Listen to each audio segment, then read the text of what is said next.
Hello everyone, আসসালামু আলাইকুম রহমতুল্লাহি ওয়া বারাকাতুহু। আশা করি তোমরা সবাই অনেক ভালো আছো। আলহামদুলিল্লাহ আমি ভালো আছি। আজকের ভিডিওতে আমি ওটস সম্পর্কে আলোচনা করব। ওটস কেন খাবে, কিভাবে খাবে, তোমরা তোমাদের বেবিদেরও খাওয়াতে পারবে কিনা।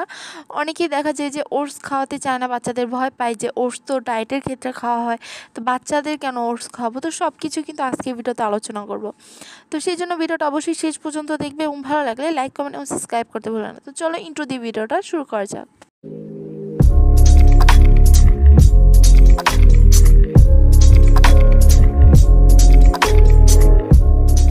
ওটস হচ্ছে একটি খাদ্যশস্য। এই ওটস আমরা কেন খাবো?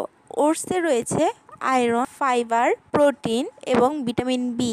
আমার কাছে এখানে যে ওটসটা দেখতে পাচ্ছ এটা হচ্ছে রোলেট ওটস। এটা হচ্ছে যে ওটসটা এটাকে মেশিনে জাস্ট চাপ দিয়ে তৈরি করা হয় এবং মার্কেটে সেল করা দেওয়া হয়।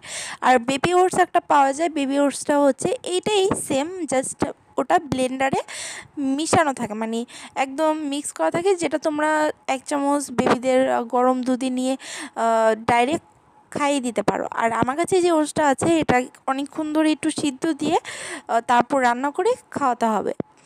এখন কথা হচ্ছে বড়রা এই ওটসটা কীভাবে খাবে। তো বড়রা এই ওটসটা যেভাবে খাবে তার জন্য অনেক রেসিপি রয়েছে ইউটিউবে, তোমরা সার্চ দিয়ে দেখতে পারো। আর ওটস কিন্তু খেলে তোমাদের পেটের সমস্যা দূর, কোষ্ঠকাঠিন্য সমস্যা রয়েছে, ওটস খেলে কিন্তু সেই সমস্যা দূর হয়ে যাবে। ওটস কিন্তু রক্তে কোলেস্টেরল কমাতে খুবই কার্যকর। যাদের রক্তে প্রচুর পরিমাণ কোলেস্টেরল দেখা যায় তারা কিন্তু নিশ্চিন্তে ওটস খেতে পারেন। তারপর ডায়াবেটিস যাদের রয়েছে এবং লিভারের সমস্যা যাদের রয়েছে তাদের জন্য ওটস খুবই কার্যকর। বাচ্চাদের জন্য ওটস ভালো, কারণ ওটস কিন্তু পেটের সমস্যা দূর করে। বাচ্চাদের কিন্তু দেখা যায় যে ঘন ঘন পেটের সমস্যা হয়, তো ওটস খেলে তাদের পেট কিন্তু অনেক ভালো থাকে, কোষ্ঠকাঠিন্য সমস্যা দূর হয়। তো আমি আমার ছেলেকে ওটস খাওয়াই। তো আজকে দেখাবো আমি কীভাবে ওর মুস্তাকিমের জন্য ওটস তৈরি করি।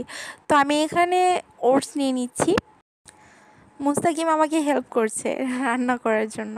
সো এখন আমি এখানে সামান্য একটু পানি নিয়ে নেব, আধা কাপের মতো। আর এই ওটসের সাথে 1 চামচের মতো গুঁড়ো দুধ নিয়ে নিচ্ছি। মুস্তাকিমকে গরুর দুধ খাওয়ানো হয়। সো আজকে গরুর দুধটা ছিল না, শেষ হয়ে গেছে। দুধালি আসে 11টা-12টার দিকে। সো এতক্ষণ তো ওয়েট করা যাবে না, সকালের নাস্তা খাওয়াতে হবে ওকে, সেজন্য পাউডার দুধ নিয়ে নিচ্ছি। এটাকে চুলায় কিছুক্ষণের মতো জাল করো, বেশিক্ষণ সময় লাগে না, 5-6 মিনিটের মতো সময় লাগে এটা রান্না হতে। এর মধ্যে আমি একটা পাকা কলা নেব এবং পাকা কলাটা ভালোভাবে মিহি করে নেব।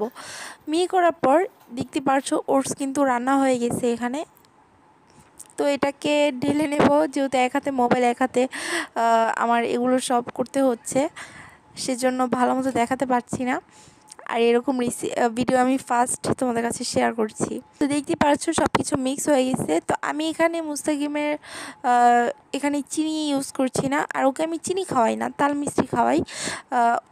আর আল্লাহর রহমতে মুস্তাকিমের এই পর্যন্ত কখনো কৃমির সমস্যাটা হয় নাই পেটের, যেহেতু কলাটা মিষ্টি সেজন্য এখানে আমার চিনি ইউজ করতে হয় নাই। দেখতেই পাচ্ছ তৈরি হয়ে গেছে। সকালবেলায় তোমরা ঝটপট এই খাবারটা দিতে পারো তোমাদের ছোট বাচ্চাদেরকে। আর ওকে খাওয়ানো একটা যুদ্ধের মতো, আমার পুরো 1 ঘন্টা থেকে 1.5 ঘন্টার মতো সময় দিতে হয় ওকে খাওয়াতে গেলে, আর পিঠ যা ব্যথা হয়। যাই হোক, এই ছিল ভিডিওটা ভালো লাগলে অবশ্যই লাইক, কমেন্ট এবং সাবস্ক্রাইব করতে ভুলবে না। আজকে এই পর্যন্তই, পরবর্তীতে আবার নতুন ভিডিও নিয়ে আসবো। সবাই ভালো থেকো, আল্লাহ হাফিজ।